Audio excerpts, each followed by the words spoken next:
Hello, and welcome to the Crude Effect Podcast, y'all. Yes, sir. I'm your host, Joey Nati, alongside my co-host, Alon Lee. What's going on?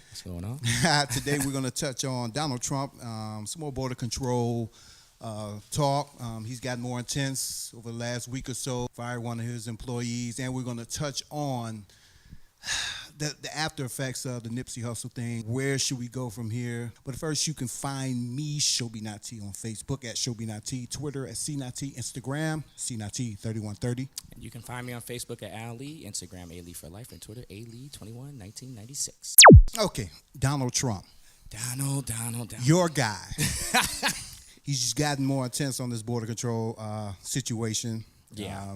He seems like he wants to tighten down even more now. He made this comment a couple of days ago how, he says no more. And no more. What was the quote? No more room. No more room.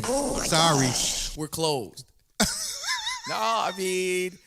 No more room. How do you feel about him going forward with this? I know we talked about him, closing this up. And I don't know if it's going to get done. No. They don't have the money for that. No, and they don't want to shut down. He's really wasting a lot of money and time. Yeah. Because I don't even know if he's going to be in office to even...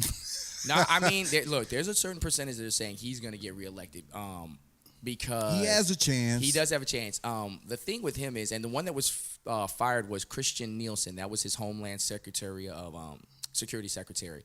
And she was the one that took the bullet for him when the pictures of the young kids getting separated from their families were in cages. Right. She really was the face of that. And she held strong with him.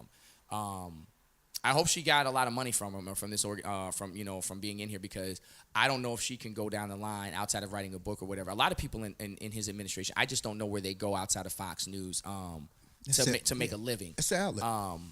But she bit that bullet for him, and he said after he fired her, he said, and I'm quoting, I'm paraphrasing, but he said he wanted someone to take over that was going to have a harder line. Now, my question becomes, well, then what's a harder line? Exactly. After you've already put kids in cages, separated them from their families, and they're saying on an estimate, they're saying that it's going to take 2 years to reunite everybody. What do you think his harder line is, in your opinion? I believe his harder line is just to jam up the system so much that it becomes a crisis, that it becomes a voting issue.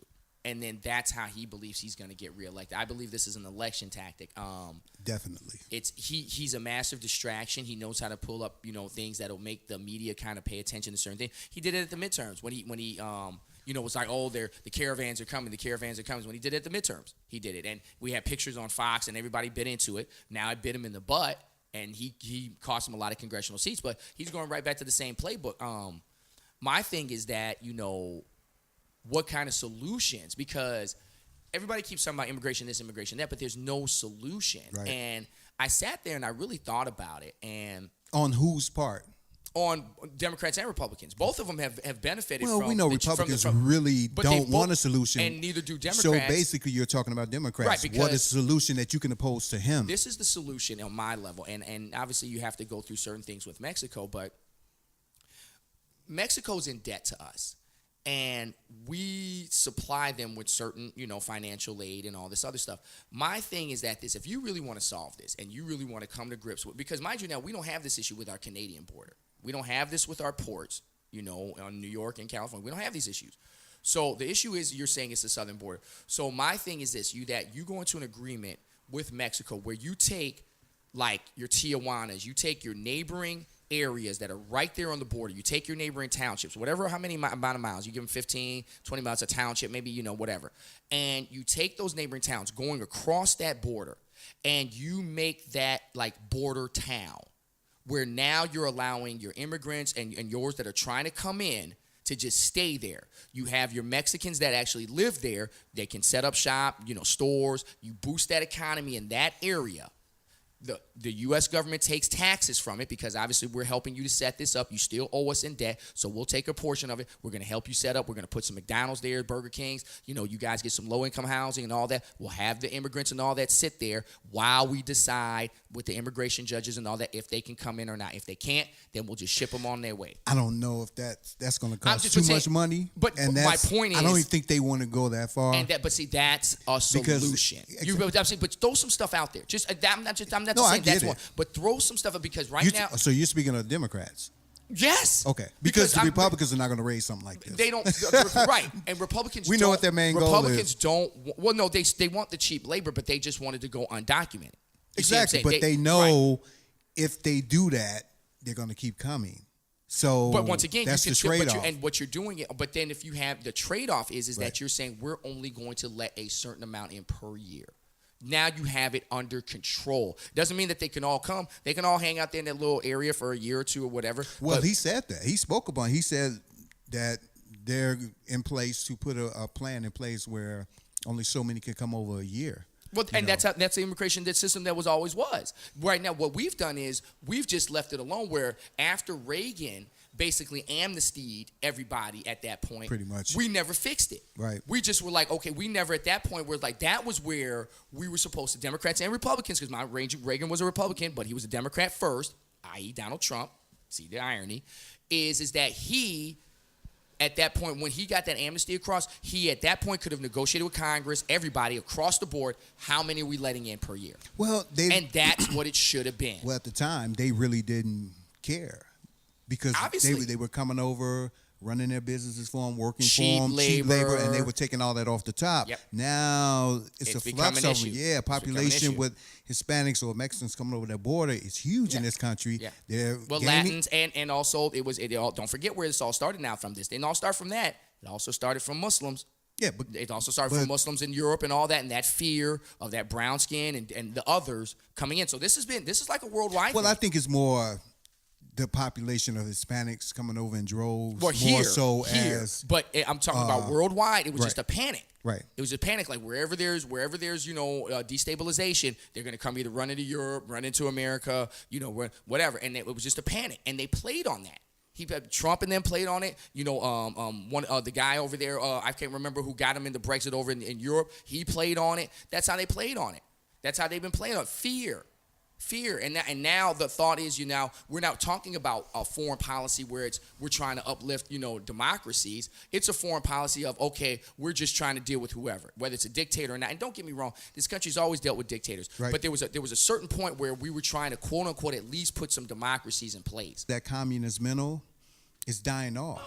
I get it. Those guys who think like that. Yeah, but they're holding on just like these, white nationalists here are holding on. Yeah, but it's coming to an end. We talked about this yesterday. Yeah. It's too many just vibrant thinkers, out-of-the-box thinkers going forward. Too much is going on against that type of mental. That's why it's so strong now. We're seeing the Me Too movement. Yeah. Women are gaining power, which is awesome to me. Yeah. You know what I'm saying? And righteous finally. Yeah. And for a righteous reason. For so long, we talked about. But my point is, look at how still as these movements are coming about, how that will of that old school is still trying to push everything down. But like I've told you, long time it won't. But I'm just saying this is what we're saying. What's going on? But that's what I'm saying. But the movement is coming. But that's what we see. You can't stop it. But that's what and the fear comes from that because they know they can't stop. They know it's coming. So that's what I'm saying. So why continue to push this if you're Donald Trump? Because I'll ask you this. I'll ask you. That's all they have. This is pride. This is a pride thing, man. Let's go deeper with this. If you're saying you support Trump, okay, and I get it, you're saying, okay, the economy's you're doing well. Mind you, it's still an Obama economy, but we can talk about that later. What is it for a Trump voter that you're hearing that's making you like, I get it? I don't want to go there, but I'm going to go there. Yeah. Mostly Trump supporters for the most part. To me, they're not forward thinkers. Okay. And when you say that, they're heavy followers. Mm-hmm. They're not out of the box thinkers. They're followers from what I see. Because if you listen to this man, people who have rational thoughts, you know what I'm saying? If you really just think about what he's saying, and it doesn't, a lot of things doesn't make sense. Okay. And if you're following someone like this that doesn't make sense, what does that say about you? Okay, but there's As a something that's person. clicking. But I'm saying there's something that's clicking in his rhetoric. There's something. Is it? You know, Some we're not gonna let the other in. Some people like, what is it? Well, like we said before, it's a lot of Trump fans out here who we think aren't Trump fans. Mm-hmm. You know, they Right, they that's won't what I'm come saying. out and say admit it, and that's how you want. but they don't necessarily think he can pull it off or it can happen. They think like that. Like, I mean, I'm gonna get real with it. You know, this border control thing. You know, it's a lot of people out here that are really against Hispanics coming over there in droves, undocumented, which is understandable to a certain extent. You know, coming over, right? Because I've heard that from other immigrants. Like, we did it the right way. And we talked about this. Yes, they're coming over the right way, and they feel like they're just disregarding, just running over here. Right. So it's a lot of people who feel like, and I've heard this. You've heard this. Yeah. Oh, they're taking our jobs. Yes. They're taking this. They're taking that. You know what I'm saying? When that is not the reality. I heard Caucasians say that too. You know. Yeah, oh, absolutely. But I've heard it more from the Latin Americans that did it the right way, exactly. and from blacks, from blacks, the Polish people, Asian people. That's true. You know what I'm saying? They I had to haven't come heard over. so much from Asians. I haven't heard so I've much. heard it. I haven't heard so much from Asians. I have heard it from like your other Europeans though. I have heard. But they've said, you know, they're coming over here how they ever want to, whenever they want to, and we had to wait and go through the process. So that's what we're saying. Okay, so if that's the case, then I don't think that makes them not forward thinkers. I think that just makes them feel like, you know, okay, I'll give you a perfect example. Like, you know, it's just like when a kid cuts you in line, you like, man, hold on, Joe. Like, you know what I'm saying? Like, no. When I say forward thinks, right. I'm specifically talking about white America who supports Trump or those who support Trump. Okay, right. If you're really paying attention to what's going on in this country, you know this is not going to work. Right, this type of if behavior. you're really paying exactly, this type of policy, it's not going to work. Yeah. He's turning this country upside down with his rhetoric, and not just his rhetoric. Also, it's also the way that he's conducting the presidency. He's turning norms upside down, not turning in his tax returns, having his family there in political jobs. Well, he's just being honest. No, he's just how he feels. No, but I'm just saying. But and how he feel like it's always been done. But in his job. Yeah. But that's what I'm saying. The government has never run like this, and so he's turning norms upside down, like you say, policy wise, and you know the way that the office has been ran. But why does he feel like this? Why does he feel like he can get away with this? Because I believe he feels like he's that. He's always been able yes, to. I believe that because that's that top 2, 3, 4% has always been able to get away with whatever they wanted because they have money. They feel like, you know what, and they've always been able to manipulate the polls and people, or the media, way, or the way out. Yeah, or, you know, they've always been able to do that. When we talked about this, he's never he think it's going to work. He's never had to pay a real price business wise he's now always, politically. He always filed bankrupt and went on another name and started again. So he's never had to deal with consequences like that. Right, and that's the issue, and that's why it's But that's America. Oh, I agree. You that's see what I'm saying? It's not. He's a product of that top 2, 3, 4% of America. And that's why I said, and I will continue to say, it's whether I like it or not, it actually was okay for him to win because this exposes a lot of the scars and the negativity that this country has. This Nipsey Hussle thing, I don't want to get too far into it, but we're going to kind of piggyback off what happened, the unfortunate death of Nipsey Hussle.